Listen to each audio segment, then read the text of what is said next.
Turns out it's time for another video. I lent the MB100 powered bucket racer to someone to let them try out bucket racing, and it was going alright as it does, but didn't keep going alright. As you can see, there's quite a bit missing just here, and most of that and the piston came out of the exhaust pipe. I mean, this was too big to go in the exhaust pipe, the rest of it was in there. So I have another cylinder head which I'm going to machine up, but for the time being I've used the old one, so I've taken it out to, it's actually 57mm now. I'm going to use an Athena cylinder head kit, which takes MB100s out to 126 cc's it is. One of the things I have salvaged from the original engine was this reed block, which has had quite a bit of work done to it. You can't really see it, but it's got DevCon inside it and a splitter, a curved splitter, and the whole thing, it works really well. So this reed block's good for mid-20s at least.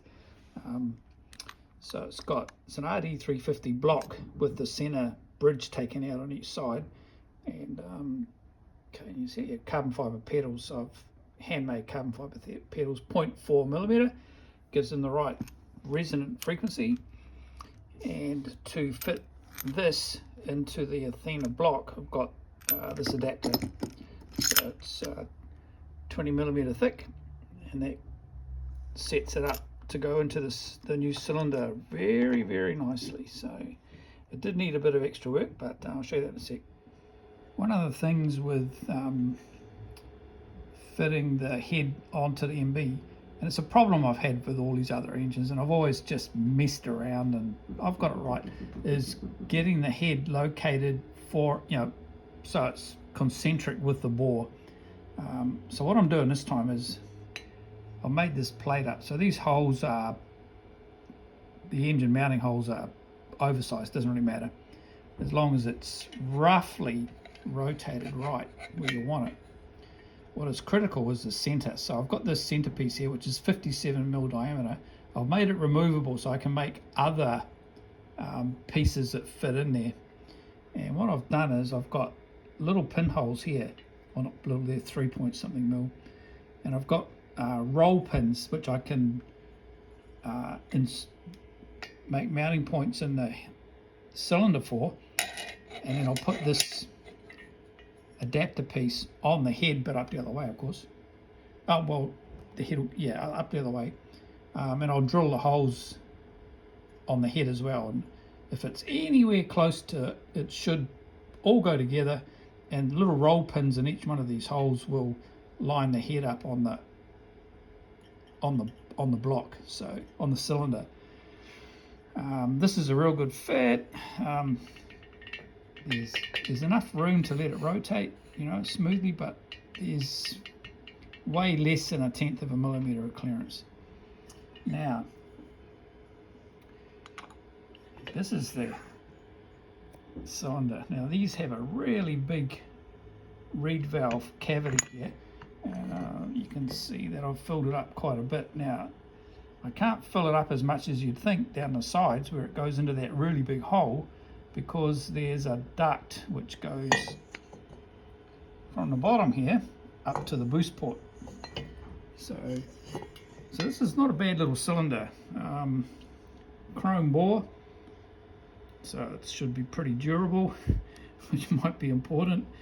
I don't think anything would have saved the last one, but hey, it's got a lot better transfer ducts, although the angles where it meets the cylinder is not that flash.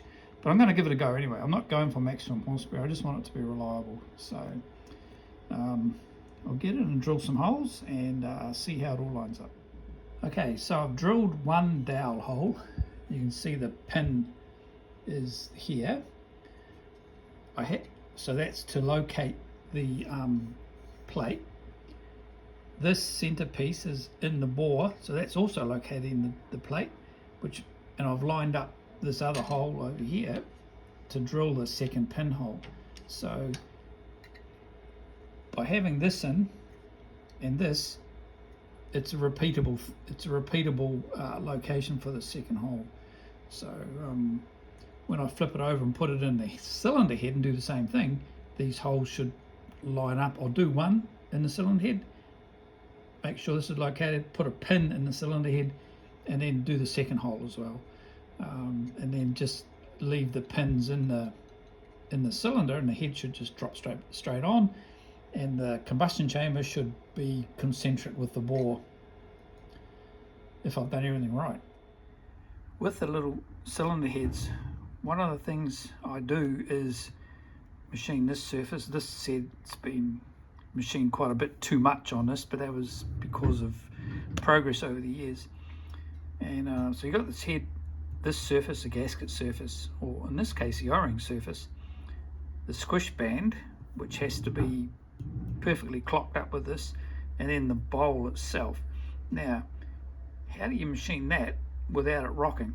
The way I do it is I have a boss which goes into the 3-jaw chuck, or the 4-jaw if I'm feeling really clever, which this head gets screwed onto, and there's a ring, steel ring, which goes between the jaws of the chuck and the cylinder head. So that's now mounted up in the chuck. When it's like that, I then machine flats on these surfaces here, which mean on these fins, which means this flat surface is now parallel to the gasket surface on the other side. Then what I do is unscrew the head, flip it over, screw it in this side with this piece between the fins, which have been machined flat and parallel to the other side, and the chuck and the jaws of the chuck, which means this is now parallel, and I can machine it, and I can undo it, can easily clock it up and machine it again. In this case, I'm going to mount it on the mill with that piece underneath. Going to take this, flip it over, and put it on there, clamp it down, drill the hole, put a pin in it, move around, drill the other hole, and it should have a pin, should fit straight in. Then I'll be able to take it off, flip this head over, and it should go on here without any problems. It should go on there. Just like the cylinder, I've drilled one hole and put a pin in to locate this plate, and this piece is central on the combustion chamber. Now the combustion chamber has been bored out slightly too big a diameter, so this is a little bit loose, a little bit, not enough to be a problem, I don't think. It's certainly going to be better with the pins in locating the head on the cylinder than just rattling around on the bolts. As you can see, the holes in here don't match very well, but that's all right. All right, we're up to the moment of truth. Have the holes with the pins in on the cylinder, have hopefully matching holes on the cylinder head, so this should fit on there. One of the things I'm going to do with this is put an O-ring groove in here. So got some Viton O-rings, one to use and one spare, or one to screw up and one spare, depending on your point of view. Let's see what happens.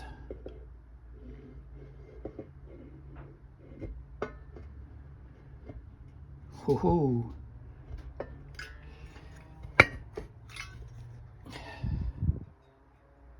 Okay, as you can see, the holes don't line up very well between the head and the cylinder. That's all right. The studs that go in there are quite loose. Let's just turn it over and have a look. See how big a mess I've made of it. Sorry about the waving it around. That doesn't look too bad. Not too bad, which is what I was after. So, how good did it end up? Now, it could be my machining of the head, or it could be that it's not quite sitting where it should. But measuring the squish on the right side, it's 0.97, on the left 0.97, at the back it's 0.98, and at the front it's 0.94. So the maximum difference is 0.03. So not too much, good enough for this little engine anyway. What I did find that was interesting was that my new calipers are 0.1 mil out compared to my old calipers, which I've replaced with these. Now the way I discovered that was I was measuring my drill bits with a view to drilling the holes for the pins, and it seemed that all my drills were 1 mil off where they should have been in the stand. And then when I read the drill, because they've got it stamped on it, the actual size, this was 0.1 mil out for the whole range. So I'm not quite sure what's going on there. Well, it's just not right. It's as simple as that.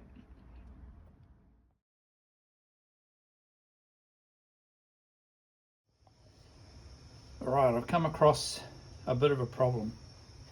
So this cylinder head has had lots and lots machined off it, and when I bored it out basically to 57mm for the new Athena piston cylinder, I didn't clock it up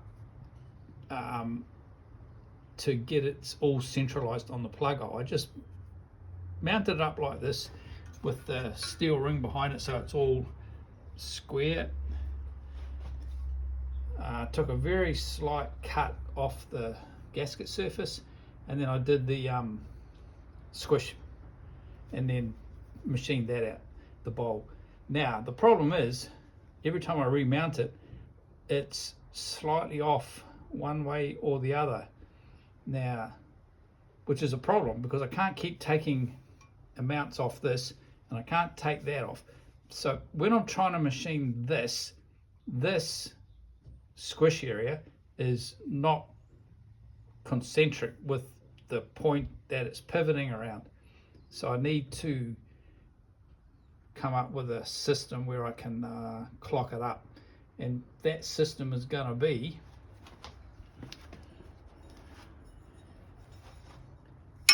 using the plate on the location, put locating pegs in it, put this on, and then I can clock up on this, which is concentric with the cylinder and also with this combustion chamber. Then I can flip the whole thing around, and I'm going to make up an aluminium boss that will have this clocked up on it. Well, not clocked up, it'll actually fit on it, and then I'll just hold this in tight, and it'll all be concentric every time I turn it around if I use this plate and the little locating pins that I've already put in it, holes that I've already put in it. See, the problem is this piece I've made up with the spark plug on the end. I can clock it up in the forge jaw without the head on it. That's fine. But when I put the cylinder head on, the chamber is not concentric with the thread. So what I need is something I can mount in the forge jaw that the head bolts onto, that I can then clock up. This tightens up against the jaws through this. So every time if I was to loosen off the forge jaw to clock it up, it would come free and I'd have to turn it a bit more, and that would cause another problem with alignment and stuff like that. So the piece I put in has to include, the head has to mount onto it, and not be reliant on the jaws being done up tight to have it held firmly. I'm going to have to show you.